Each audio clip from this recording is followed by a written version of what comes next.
मैं PSC selected हूँ। वर्तमान में डिस्ट्रिक्ट लेबर ऑफिसर्स के पद पर पदस्थ हूँ। अभी जो रिज़ल्ट आया 2018 में, उसमें मैं असिस्टेंट कमिश्नर नगर निगम या सीएमओ बी के रूप में चयनित हुई हूँ। जब मैं पैदा हुई आई वॉज समथिंग डिफरेंट, और उसके बाद when I was 12 years old तब मेरा एक ऑपरेशन हुआ और मेरे लेग्स दोनों बेंड थे एक्चुअली। मैंने 4 बड़े ऑपरेशंस फेस किए हैं और 12 साल से 20 साल तक बेड पे थी और रिपीटेडली ऑपरेशंस हुए। उसके बीच में मैं 9th क्लास में स्कूल गई थी 2-3 महीने के लिए, फिर मेरा दूसरे पैर का ऑपरेशन शुरू हुए।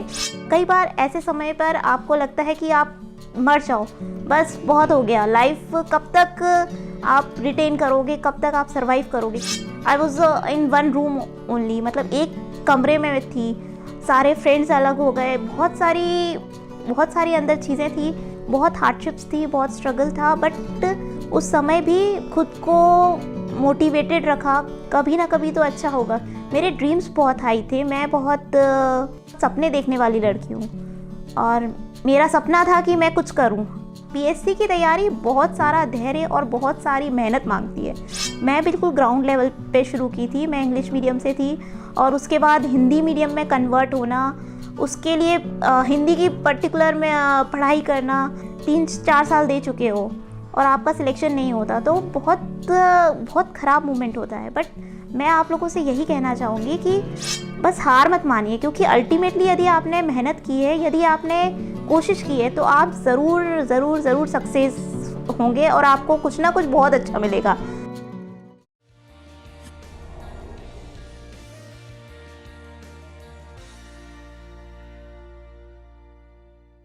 Hello friends, I am Mini Agarwal. मैं बेसिकली ग्वालियर से हूँ और मैं आज आपको अपने लाइफ के कुछ एक्सपीरियंसेस शेयर करना चाहती हूँ, ताकि हो सके शायद आपको मेरी लाइफ से कुछ इंस्पिरेशन मिले, कुछ मोटिवेशन मिले और आप अपनी लाइफ में कुछ अच्छा कर सकें या आप अपनी लाइफ में जो चाहते हैं वो कर सकें। मैं स्टार्टिंग की मैं अपनी लाइफ बताना चाहूँगी।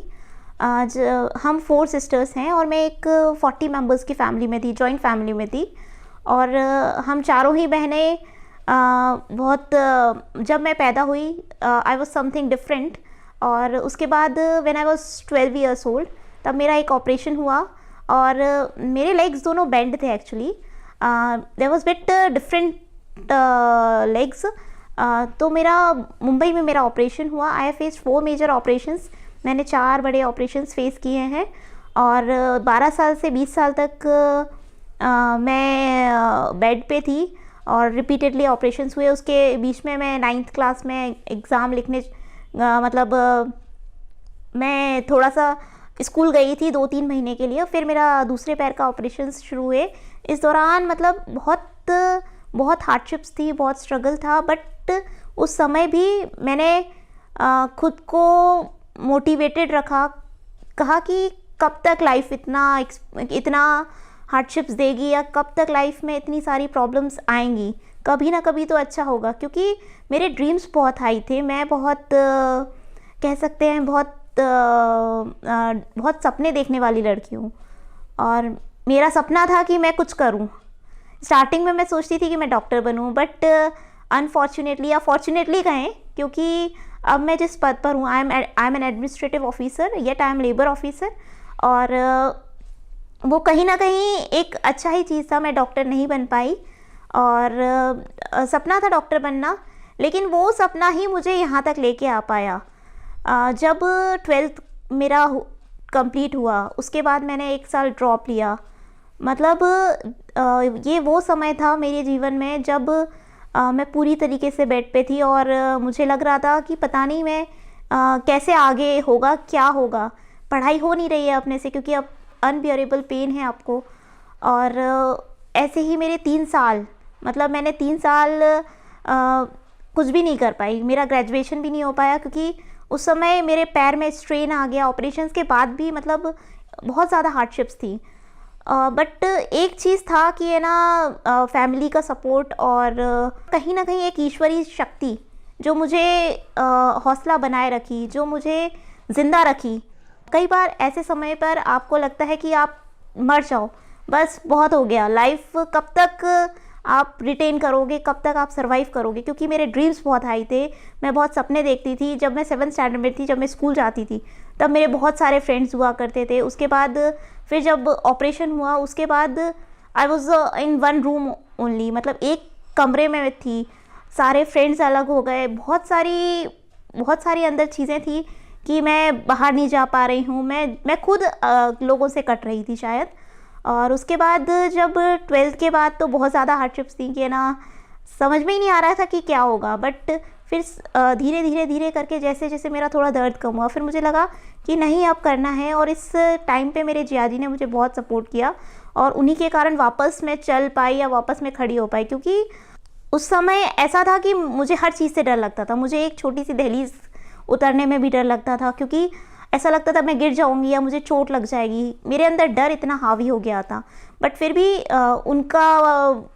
मतलब मेरा सपना कि है ना, मुझे कुछ करना है, तो वही सपना और परिवार का सपोर्ट मुझे रिटेन किया। उसके बाद मैंने पीएससी की तैयारी शुरू की विद इन 1 ईयर। उसके बाद तैयारी के बाद भी, पीएससी की तैयारी बहुत सारा धैर्य और बहुत सारी मेहनत मांगती है। मैं बिल्कुल ग्राउंड लेवल पे शुरू की थी, मैं इंग्लिश मीडियम से थी, और उसके बाद हिंदी मीडियम में कन्वर्ट होना, उसके लिए हिंदी की पर्टिकुलर में पढ़ाई करना मुझे और लोगों से ज़्यादा इसलिए करना पड़ा था क्योंकि मैं बिल्कुल ग्राउंड लेवल पे पढ़ाई कर रही थी। 3 साल बाद पढ़ाई शुरू की, बीकॉम किया, क्योंकि मुझे ग्रेजुएशन चाहिए था पीएससी के लिए। उसके मैं साइंस साइड से थी, कॉमर्स चेंज किया क्योंकि सिर्फ ग्रेजुएशन चाहिए था। और उसके बाद जैसे जैसे तैयारी शुरू की, हमारे 2012 जब आया, मेरा पहला अटेम्प्ट था 2012, तो उस अटेम्प्ट में मतलब वैकेंसीज़ ही नहीं थी। उसके बाद वैकेंसीज़ आई तो हमारा रिज़ल्ट वो 2016 में जाके आया है।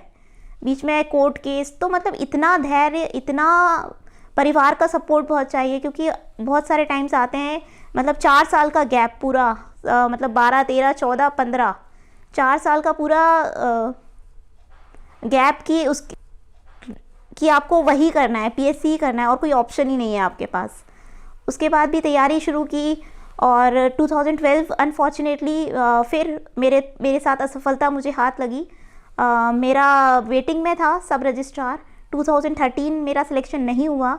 बहुत ज़्यादा, इतना मतलब आप जिसको पूरी 3-4 साल दे चुके हो और आपका सिलेक्शन नहीं होता, तो बहुत बहुत ख़राब मोमेंट होता है। बट मैं आप लोगों से यही कहना चाहूँगी कि बस हार मत मानिए, क्योंकि अल्टीमेटली यदि आपने मेहनत की है, यदि आपने कोशिश की है, तो आप ज़रूर सक्सेस होंगे और आपको कुछ ना कुछ बहुत अच्छा मिलेगा। मतलब आपको नहीं पता ईश्वर की प्लानिंग्स क्या हैं, आपको नहीं पता कि भगवान ने आपके लिए क्या सोच रखा है। इसीलिए आप मेहनत कीजिए और खुद पर विश्वास कीजिए। लोग क्या कहते हैं, इट्स नॉट इम्पॉर्टेंट, ये आपकी ज़िंदगी है, आपको तय करना है कि आपको अपनी ज़िंदगी के साथ क्या करना है। और 2014 में जब सफलता आई तो मैं लेबर ऑफिसर बनी। तो मतलब आप ये सोच सकते हैं कि यदि मैं 2012-13 के बाद हार मान जाती या खुद को ख़त्म कर देती या पढ़ाई छोड़ देती, तो क्या मैं ये बन पाती? नहीं बन पाती डेफिनेटली। और मैंने तैयारी करी, और इसके साथ में 2016 का भी मैंने इंटरव्यू दिया, मेंस लिखा, सॉरी। तो उसके बाद 2016 में भी मैं असिस्टेंट डायरेक्टर एडी इंडस्ट्रीज़ के रूप में चयनित हुई, और लगातार सफलता, मतलब अभी वर्तमान में मेरा जो रिज़ल्ट आया है उसमें मैं असिस्टेंट कमिश्नर नगर निगम या मुख्य कार्यपालन अधिकारी ख श्रेणी के पद पर चयनित हुई हूँ।